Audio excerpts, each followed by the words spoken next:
occupy and with the deliberate idea of converting people to Christianity and starting a church. But many of these churches started somewhat spontaneously as people became Christians and simply traveled from place to place. And so it was a mixture of deliberate evangelism and missionary effort and what we might call accidental evangelism and missionary effort. And so the gospel spread all over the place. I'll give you a good example of this non-deliberate spreading of the gospel would be, I would say, the church at Rome. Paul writes to the Romans, and they already had an established church there, and no apostolic delegate had ever been there, and Paul himself had not started that church. It seems to have been started by Jews who were converted and traveling around the Roman Empire and settled in Rome. And of course, there's several other examples of this throughout the when Paul met believers in these areas on his way up to Rome, as it's mentioned in the book of Acts, he found believers, where was it, at 3 taverns, at another place. This indicates just this very natural spread of the faith. So it spread in this very organic way. Now, you could chart this spread of the gospel throughout the first century churches as going very much along the command that Jesus gave to the disciples in the book of Acts, where it said that it spread from Jerusalem to Judea, right? From Judea to Samaria, and then from Samaria to the uttermost parts of the earth. About the year 150, and I know this is outside of the apostolic period, but about the year 150, the Christian wrote this to the Roman emperor about the growth of Christianity. This is what he says. He says, "We are but of yesterday." In other words, we've only come on the scene since yesterday. "We are but of yesterday, and we have filled all that belongs to you. The cities, the fortresses, the free towns, the very camps, the palace, the senate, the forum." He says, "We leave to you the temples only." In other words, what he's saying is, listen, Roman emperor, you better wake up to the fact that there's Christians everywhere. Everywhere. The only place where there's no Christians is in your pagan temples. Right? We leave to you the temples only. And that's a valid description of this remarkable spread of the gospel within the apostolic period. Now, another important marking point of the apostolic church, or characteristic of the apostolic church, I should say, is that it was marked by the transition from Christianity as a branch of Judaism to Christianity as a faith in its own right. The Roman Empire reserved the right to declare some religions legal and some religions illegal. If a religion was suspected of rebellion or subversion or of criminal or offensive practices, the Romans might declare it what they called an illicit religion, an unallowed or unpermitted religion. Now, Judaism in the Roman Empire was recognized as a licit religion. Did you catch the difference between those two words? Illicit and licit.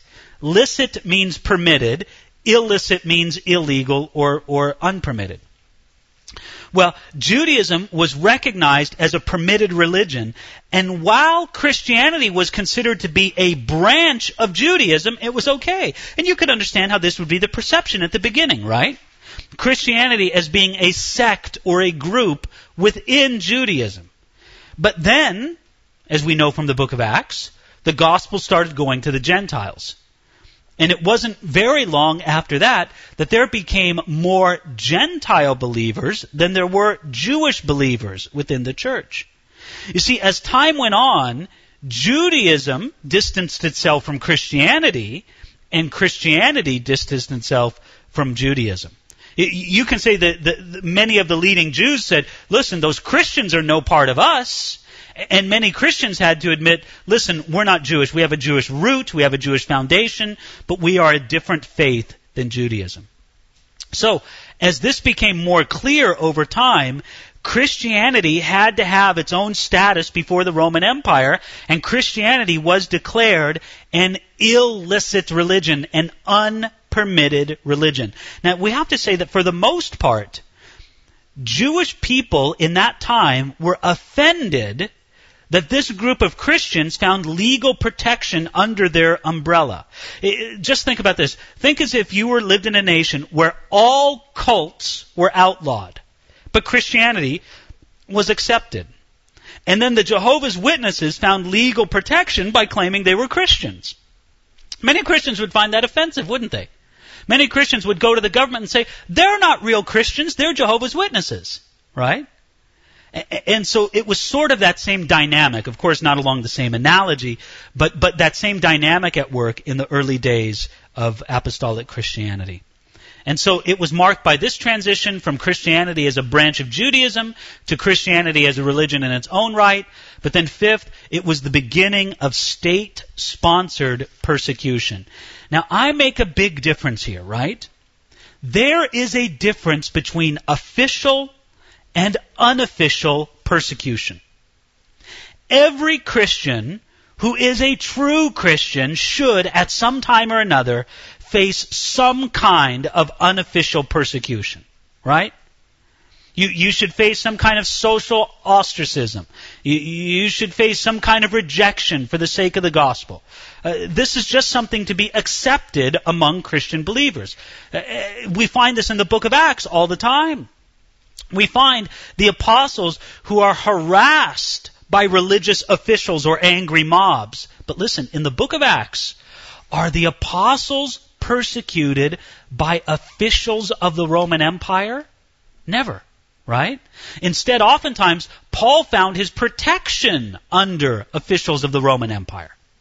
So understand, there was definitely persecution against Paul and the apostles in the book of Acts, but it was not official persecution.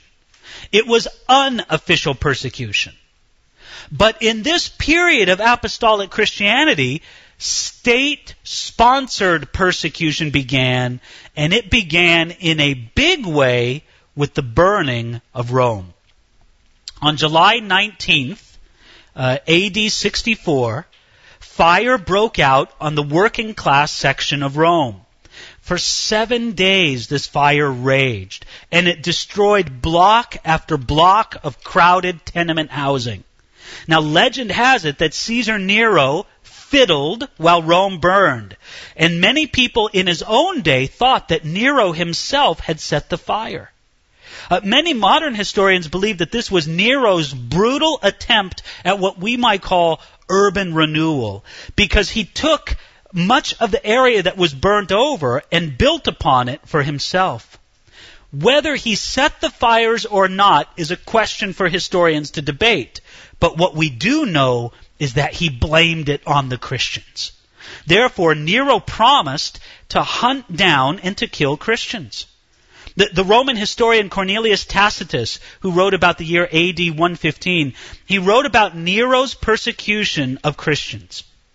And this is a notable quote from Tacitus here. He says, accordingly, an arrest was first made of all who pleaded guilty. Now, when I say pleaded guilty, what did they plead guilty to? They pleaded guilty to the crime of being Christians, right? Accordingly, an arrest was first made of all